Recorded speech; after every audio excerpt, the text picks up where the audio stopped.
Hello hello double आवाज कहाँ से आवत है यार?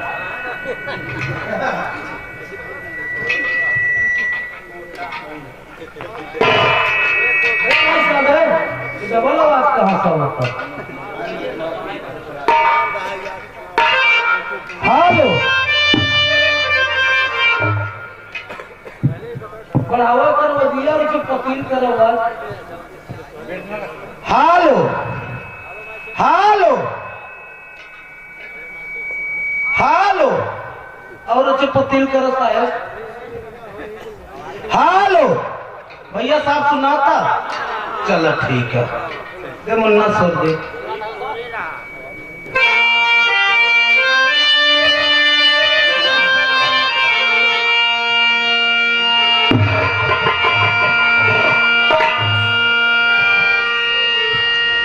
हाय मोरे रामा मोरे राम हे भोले जोगिया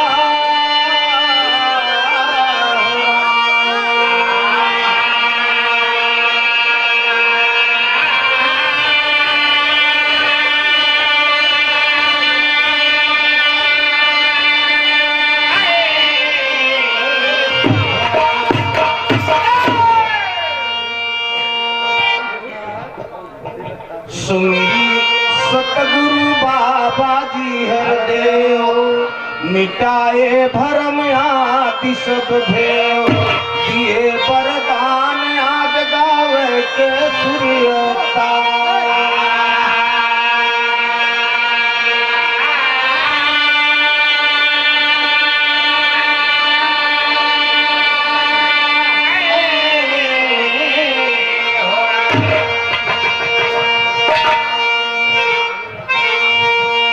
परम पिता परमात्मा कण कण तेरा बा कर्ण कराने हार प्रभु सब कुछ तेरे पास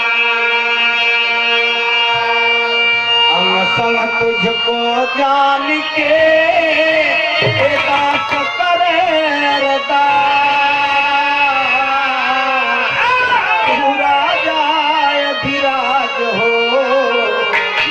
दासों के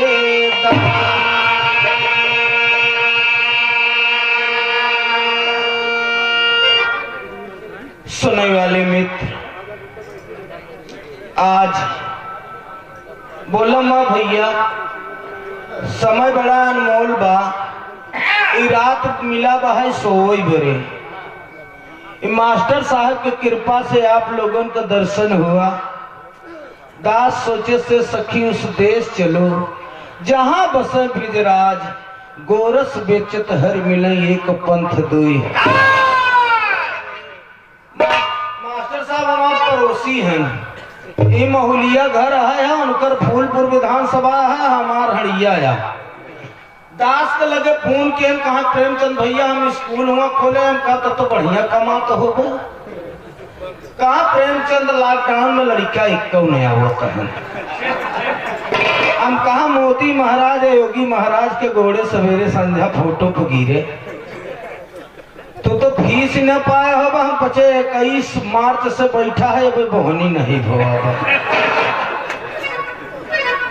कोरनवा कोरनवा कोरनवा कोरनवा केहू के बा नहीं अब जेकर एक रिश्तेदार हन एक में 5 हन 5 बम्बई हन एक केहू कोई भवा नहीं। हिंदुस्तान भेड़िया धसान जितना जटुई चलता है जटई दे कब तक जटी ही मार साहब के नाते आप लोगों का दर्शन हुआ। सब भैयन के नमस्ते प्रणाम बा। आपके बीच में परम आदरणीय सेवा में श्रीमान मुगरा बादशाहपुर विधानसभा 368 जौनपुर यूपी बाबू राजेंद्र बहादुर यादव जी के कर कमलों द्वारा सुंदर पुष्पहार 501 रुपया का पुरस्कार से सम्मानित किए। दास कौड़ी के गवाह यही सरसों में खेल का पेट्रोल पंप बहाया। हम जब आई थे बिरागा वो तो भराई थे, कहा तोहरे पंपवा पर तो हम भराई थे तेल, कहा वो हमार नहीं है तोहार है। हम कहा हम जाना तो नहीं रहे बिरादरी वाली बात पर अच्छे परिचय हो जाए तो ठीक है। यहाँ बड़े दौड़ के गए हैं सब भैयन के नमस्ते प्रणाम भाई बड़का भैया। सेवा में श्रीमान बाबू अनिल कुमार कोटेदार हंसराजपुर के धरती से 51 रुपया का पुरस्कार के है मालिक सुखी रखे परिवार सुखी रहे सब भैयन के नमस्ते प्रणाम बा। समय बहुत ज्यादा हो गए बाबू साहब वंदना का शुरुआत बा। बड़े बड़े विद्वान बड़े बड़े कवि बड़े बड़े ऋषि महर्षि इस धरती पर आए। धरती और लड़की का उपाधि एक बताए कि धरती न हो तो इंसान कहाँ पर्यावत का पैदा करत का खात लड़की न होती तो सृष्टि का रचना। लेकिन यहाँ लॉकडाउन में जो अपने के बड़का समझत रहा बियाह कैंसिल कर दिए। हाँ कहा हमारा रोड लाइट न जाए हमारा डीजे न जाए हमारा 500 बराते न जाए छड़ा जाए तो न हो तो नवंबर दिसंबर में कर दे। मेरे दोस्त दास नहीं कहता जो ने आप लोग लिखे है जो ने आप लोगों के बीच में चर्चा है तो वह दास दोहरावता वो आदि शक्ति के वंदना आपके बीच में प्रस्तुत बा जो पूरे संसार को रचना किया और पूरे संसार से इंसान को उत्पत्ति हुआ। आदि शक्ति माँ की एक लाइन वंदना की शुरुआत वन्ना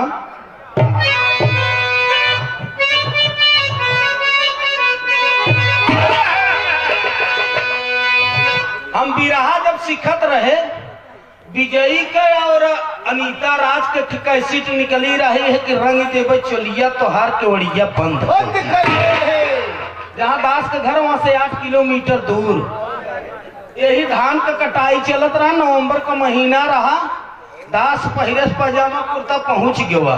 सबेरवा से पंधारी दादा के खड़ा कर देन पंधारी दादा खड़ा भन तो गीत गावत रहन कमो मास्टर साहब अच्छे अच्छे पढ़ाई दे।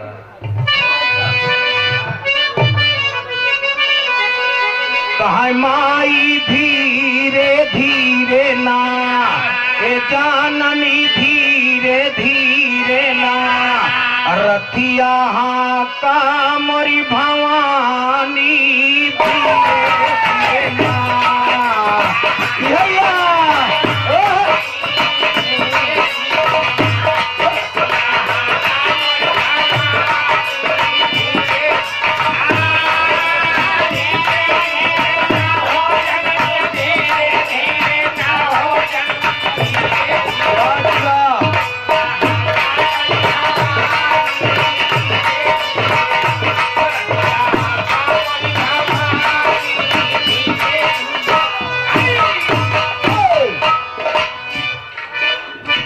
बड़का भैया इंसान चले जाते हैं कीर्ति अमर होती है सावन गुजर जाता है तब जल की कदर होती है।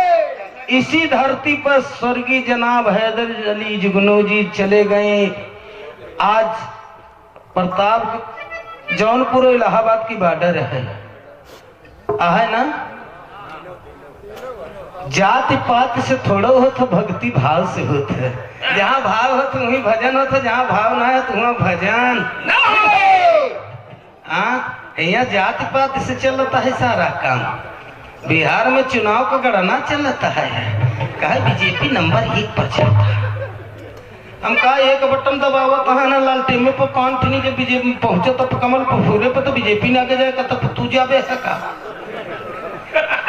सेवा में श्रीमान आपके बीच में बाबू बुद्धिराम यादव हाँ इफ्को वाले कनौजा के धरती से आपको 501 रुपया का पुरस्कार हुआ। चरणों में प्रणाम सब भैयन के नमस्कार दास के कह नाम बहा है। बाबू प्रवीण कुमार सरोज जिला पंचायत सदस्य के आप मुगरा बादशाह के प्रत्याशी आपको बहुत माँ पुरस्कार 201 रुपया का मालिक सुखी रखे परिवार सुखी सब भैयन के नमस्ते प्रणाम। इसी भाव में भक्त अपने माँ से अरदास कर रहा है क्या कहा माई धीरे धीरे ना कर जोरे खड़ा सवाली पीड़ावन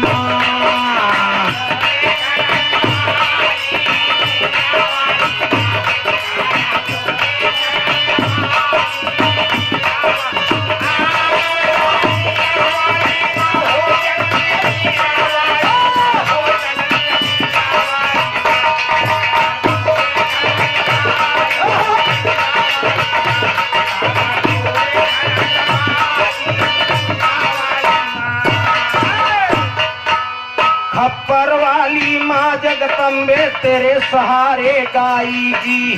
गौरी गणपति गंगा मैया जगत तारनी माई जी। घनन घनन घंटा मंदिर में सुबह शाम घनाई जी। 24 गूंजे नाम चंद्रिका चंदी शीश झुकाई।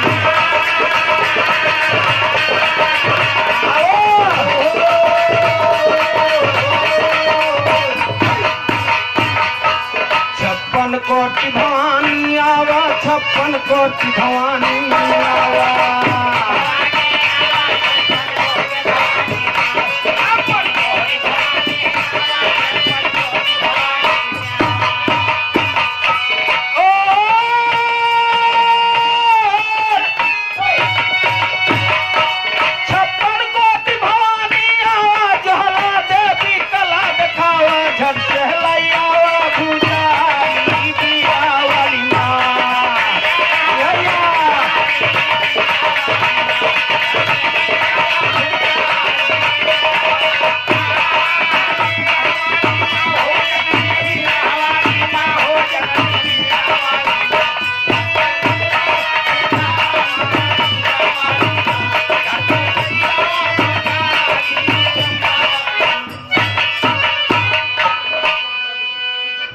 परमादरणीय सेवा में श्रीमान डॉक्टर शिव शंकर यादव, इसी जगह आप डॉक्टरी खोले हैं समस्तपुर में चौराहे पर।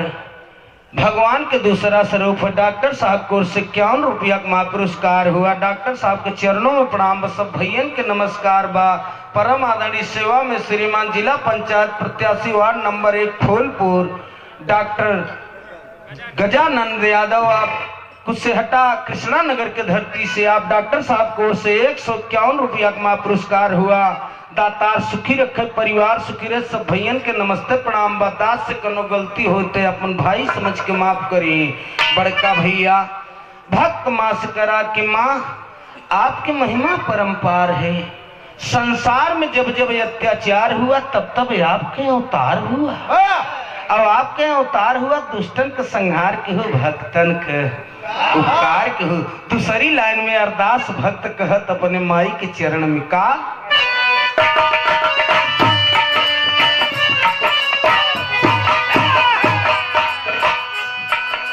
क ख ग घ अंग च छ ज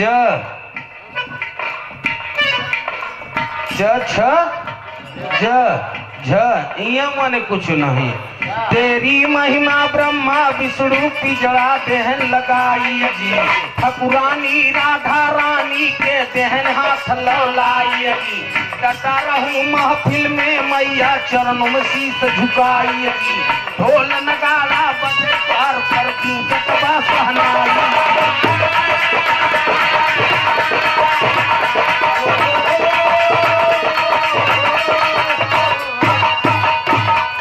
गदा अंजनी लाला, ताने गदा अंजनी लाला।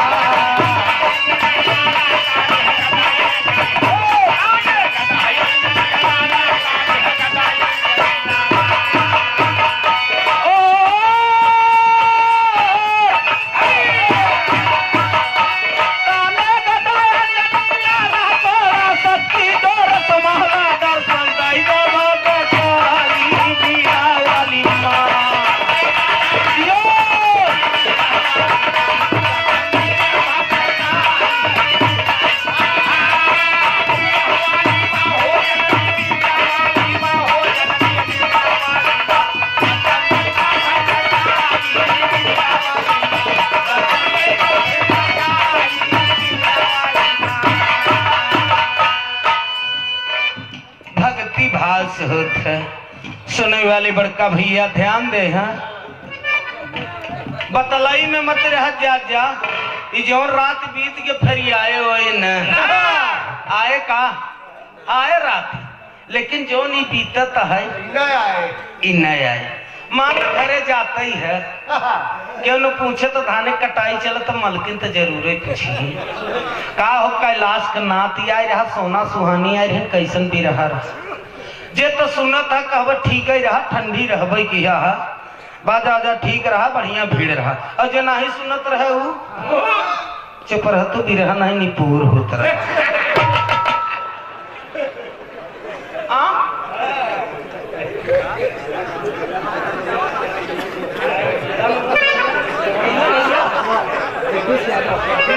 श्रीमान बाबू जगदीश यादव हंसराजपुर के धरती से 51 रुपया का पुरस्कार के मालिक सुखी रखत परिवार से निपोर कथन दादा के याद कराई दे है।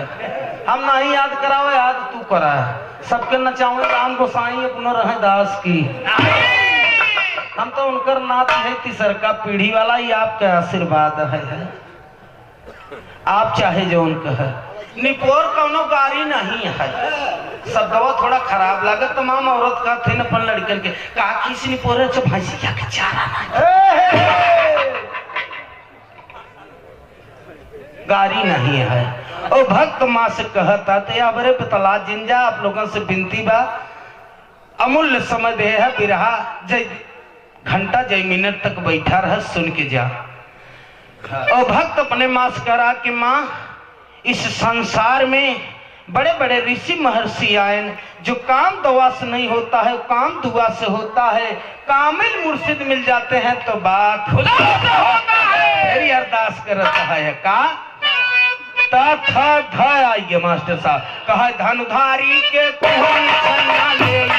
लगाई नहीं पास में पूजक थाली केवल बिनती सुनाईगी। परम पिता है परमेश्वर जो ये कईने समाईगी। हरे ध्वजा गगन के ऊपर ये कई लगाई।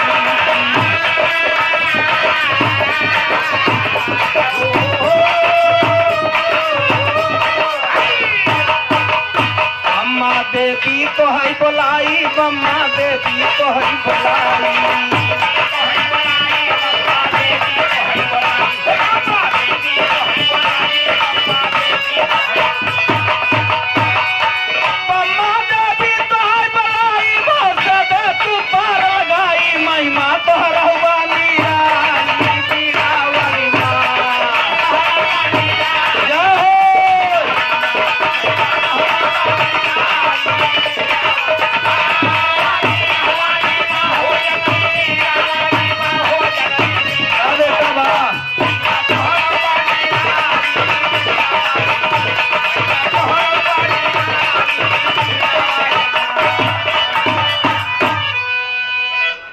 पूरे संसार में आग लगी आकाश में कट कट गिरत अंगार। संत न होते जगत में तो जर जाता। सज्जन कहा आग का आकाश में लागत का हम कहा आग तुम्हारे मुंह में लागत कैसे कहा कैसे हम कहा जितना बोलत है सब गरम बोलत है।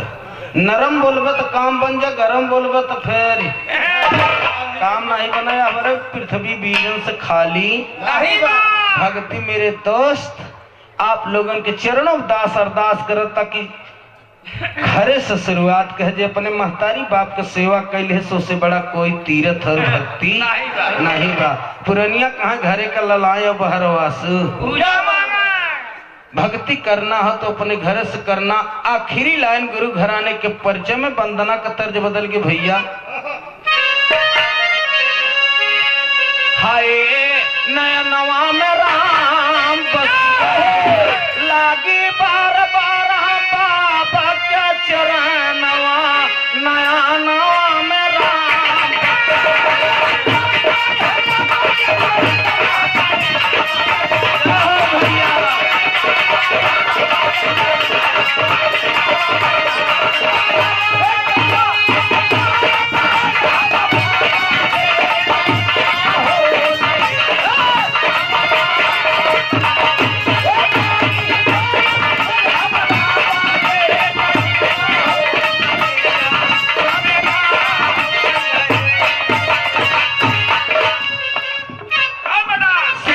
आपके बीच में नाराज जिन हो जाया जो मधुर में लगा रहे ना यहो जरूरी बा। 8 महीना से बैठत का है समय बोआई आई के बा 1160 रुपया का डाई मिले तो सोसाइटी पे 1200 पे भी लेके बेचा था ने का कराते जाग जाओ जाते का तो बुरिया के डाई के इंतजाम आपके चरणों से मिल जाए। क्षमा कर जा कोनो बड़प्पन का बात नहीं बा, सब अपन ही है। सेवा में श्रीमान बाबू वीर सेन यादव, आप प्रदेश कांग्रेस कमेटी सरासर चकरा अलीपुर के धरती से आप जी की ओर से 101 रुपया का पुरस्कार हुआ। कहां भैया? आपके चरणों में प्रणाम बा है, नमस्कार बा है। सेवा में श्रीमान बाबू सुरेश पटेल, पूर्व प्रधान है आप चतुरपुर कांग्रेस जिला महासचिव, आप भैया को 101 रुपया का पुरस्कार हुआ। दोनों महान भूतियों को चरणों में प्रणाम बा। सब श्रोता भाई के नमस्कार। वो दास का कह नाम बा है का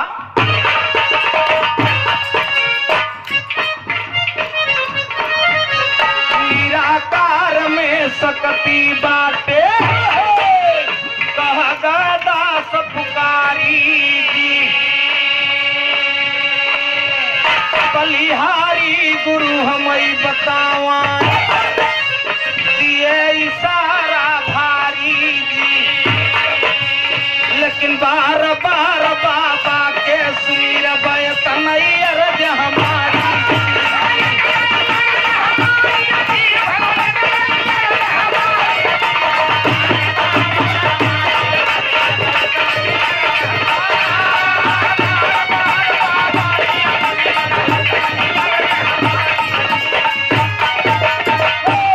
परमादरणीय सेवा में श्रीमान डॉक्टर अजय सिंह यादव, आप समस्तपुर की धरती से विशेषज्ञ, आप बाल एवं शिशु रोग, आप अजय बाबू डॉक्टर साहब को 51 रुपया का पुरस्कार हुआ।